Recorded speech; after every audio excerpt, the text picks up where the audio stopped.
I don't know if you're like me, but EQing vocals can be a challenge. So I'm going to share with you my top 3 vocal EQ strategies.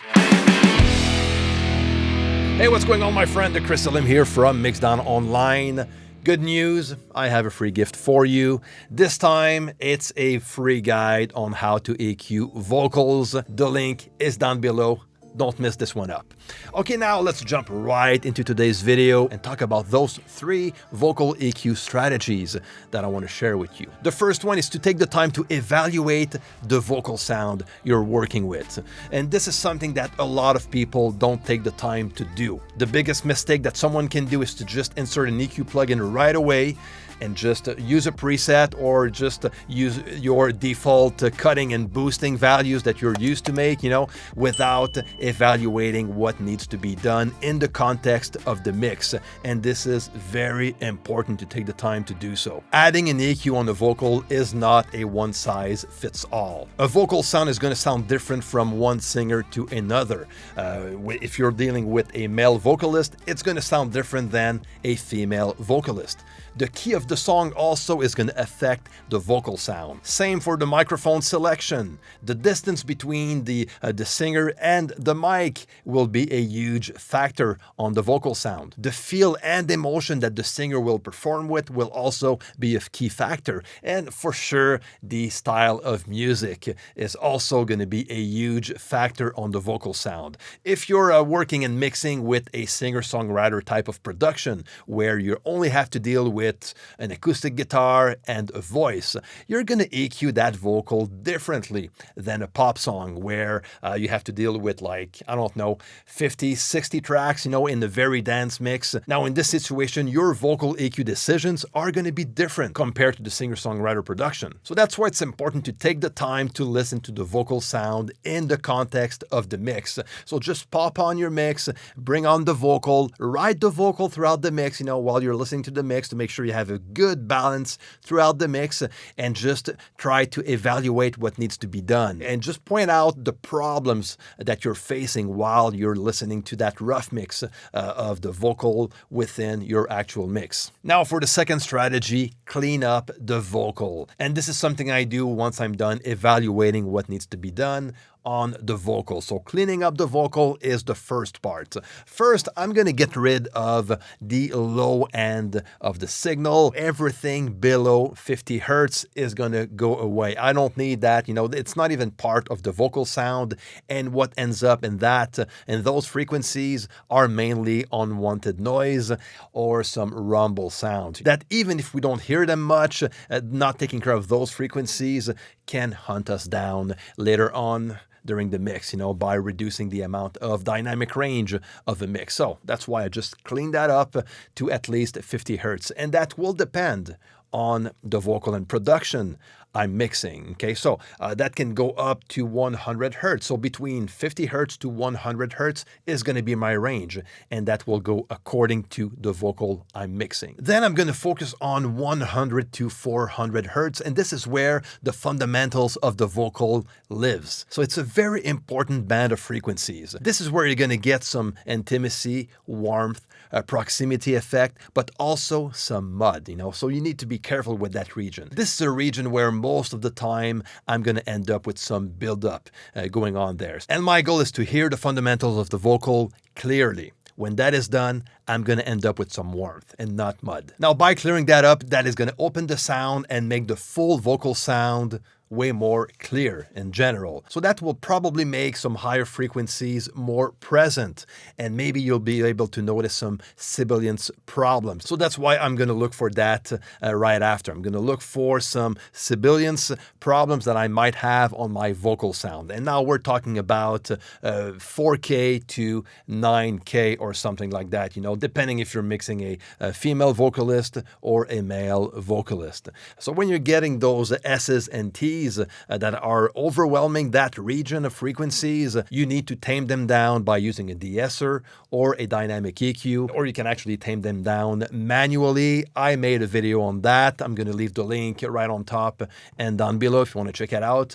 But this is important to take care of those sibilants. They can be very annoying to listen to. Another area where you can have tiny problems is between 400 and 600 hertz, where you're going to get that boxy sound. Or if you record it in a small room, you can have like room tones build up in that region. But if I have some cleanup to do within these frequencies, I'm always careful. That's because we're dealing with the fulliness of the vocal sound at this point. So if I cut too much, this is not going to help my vocal, and that's for sure. Okay, so I'm always gentle with my cuts when it comes to 400 to 600 hertz. A high Q gentle cut can actually do the trick if you need to remove the boxiness of a sound without affecting the fulliness of the vocal. If you end up with an aggressive vocal sound at some point during the song, let's say the vocalist on the last chorus makes some ad-libs and just, sings his heart out, and you end up with more energy in the upper mid-range,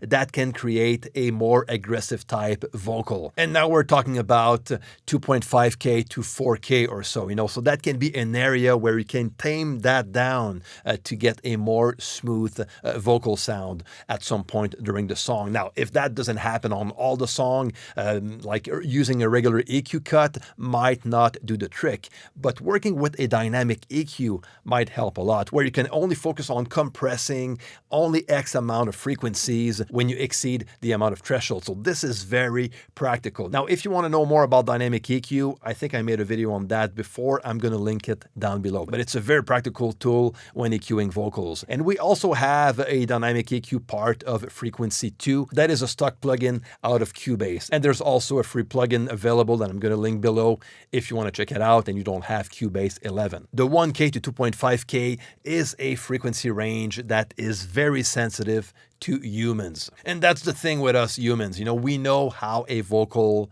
should sound like because we interact with other people all day long. So we know how a vocal sound like. So from 1 to around 2.5K, this is where we're going to, us as humans, hear a vocal sound the most. So that's why I'm very gentle with that frequency region, So I try not to cut too much or to boost too much in that region. So most of the time, I'm going to leave that alone. But again, it's a case-by-case thing, So if I end up, for example, with a more telephonic type vocal for some reason, maybe I'm going to bring down the 1 to 1.5K region so I can have a more balanced sound. But if I cut too much, I'm going to end up with a more hollow sound. And that doesn't sound very natural for us humans. So we need to be careful with that area. And if I'm dealing with the nasal vocal sound, I'm going to check what's happening between 800K and 1.5 kilohertz. Now that I'm done cleaning up the vocals with subtractive EQ, I'm going to check if I need to enhance the vocal sound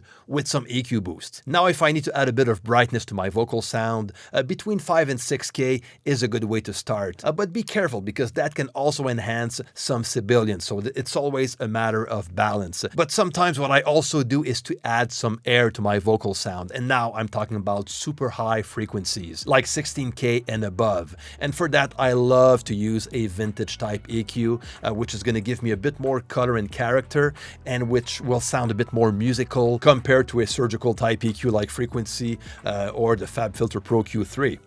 Now, I'm going to go more towards a Pultec type EQ, which is going to work well by boosting 16K and above. And that is also going to bring some brightness to my sound without activating sibilance, So that is something that you can experiment with also. Sometimes I'm going to end up with a very smooth vocal sound with not a lot of mid-range. And that could be due to the tone of the microphone that was used during the recording. In that case, a boost at around 1 to 2K is going to be very useful, and that will bring a bit more presence and will bring the vocal a bit more up front. So again, it depends on what you have to deal with, and that can also be useful in a very dense mix where there's a lot going on. So if you just need to bring that vocal a bit more up front, you can check between 1 and 2K. But again, too much of that range is going to make your vocal sound a bit more telephonic. And you know what? If I'm dealing with a thin vocal, I'm not going to be afraid to go and boost a bit of 100 Hertz or 150.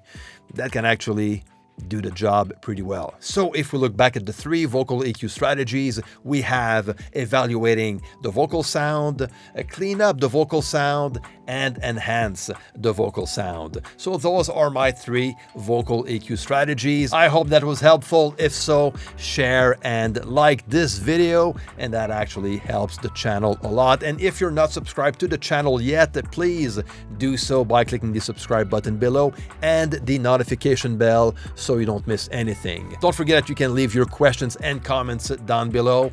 Until next time, take care and see you, my friend.